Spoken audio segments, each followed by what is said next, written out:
Thanks, y'all.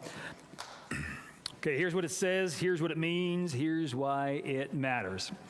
Here's what it says. You know the story. All of you know the story, whether you've been going to church your whole life or not. You know about the birth of Jesus. I would guess that if we did a little test, you might not know which gospel has which details or how to pronounce the Roman governor Quirinius's name, which I took out of the reading today just so Pat didn't have to. But do those details matter? No, they don't matter. Most pastors don't know them either, by the way. We just fake it till we make it. So that's, you know the story. Your story at home, you might already have the wise men and the little shepherd boys. Our wise men come on Sunday. Shepherd boys come the next week. They're shepherd boys, by the way. They're all younger than Joplin and Elliot. So if your boys have beards on them, it's a little weird. But that doesn't matter. What's important is that this story, year after year, resonates. It captures our imagination. It echoes and touches onto something in our hearts deeper than just inspiration and feelings. But stories like this, when good stories, the birth of a baby boy in a far-off land, to parents who are struggling, it can soak into your soul and give you hope in shadow times. So that's what it says. What does it mean? What does it mean, this story? Well, it means a lot in the holy season. I am not the guardian of spiritual meaning for you or anyone, and no one out there who lays this out.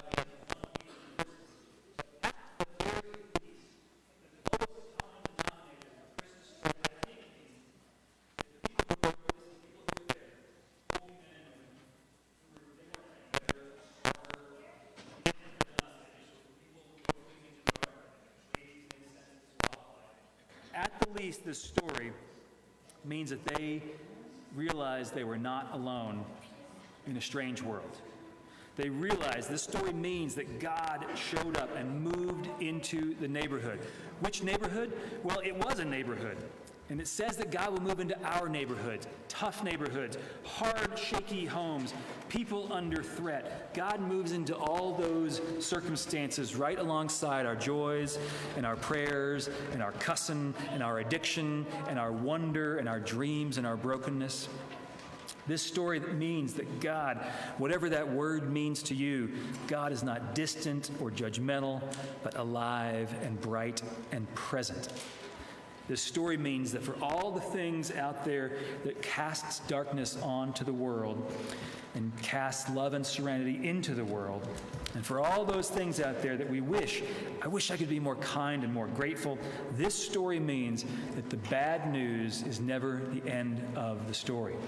The good news is always being reborn into a world that desperately needs more good news. And why does that matter? Well, at the least, one layer of the proverbial reason for the season, the celebration of peace on earth, matters because it is an invitation for us to awaken to the power of the light that is beyond us and within us. It matters because it is a call to the most sacred part of who we are and what creation is. What is that part? What do we call it? You know, I can't really explain what that thing is. You have your own definitions, but I have this itch to understand and to explain what that thing is that's the light at the center of all love. That's why I've been in this ridiculous job for more than 20 years, but it's not just special for me or people who come to Sunday school. Everyone has this itch to understand and feel the reason behind this season. Whether you come to church or you go to yoga or the only religion you have is under the great blue yonder, which is a great place for religion, you get the same itch whether you are Presbyterian or Catholic or LDS or spiritual but not religious. You get the same itch whether you've tried a whole bunch of religious things or a whole bunch of nothing. You get this itch on cold nights under wide stars, or when you feel the pulse of anxiety finally slow down in life. You get this itch to understand and feel this thing we call God when you realize that there's more. When you see loss, when you experience love, and you realize that there is more in this world, more about this than we always understand. That something more is part of you and part of us. That something more is that we are tuned into, is wired into all that is holy and good. Sometimes it feels like we get a little stuck trying to experience that. Sometimes there's like a buffering of realizing that God is present in our life. But other times it just flashes out of our control. This is the thing that makes you, you. This is the thing that makes life alive. This is the thing that makes beauty graceful. This is the thing that points the way to meaning and purpose and hope. And that thing, it's about you, but it's somehow relevant to all other things, like the source of life and love. This transcendent mystery that has something to do with grounding and with guidance. And every time we try to nail it down with a word like God, it feels small, wipes away. It's bigger than that. It's best beyond our best efforts. And yet somehow we're called, especially when we can pause from our normal pace and experience time with special folks and recognize and remember traditions that matter, when we can rest on the themes of even a lowly manger. We have the space to feel the story and to awaken the beyond within. And sure, that gets thrust in the background the minute we leave here and the stresses come back and the pressures mount up. Even when we get caught up in good things like Frosty the Snowman and nativity scenes with shepherds with beards. I mean, even good things can be in the way of great things. And other times, this can hit us just right. It has nothing to do with Christmas or church or anything. Just when a mountain sunset lands just right, just what you needed after a long day. Or when silence just feels quieter somehow in your heart. When a loved one fills you up, or you notice that someone finally gets you, finally gets who you are.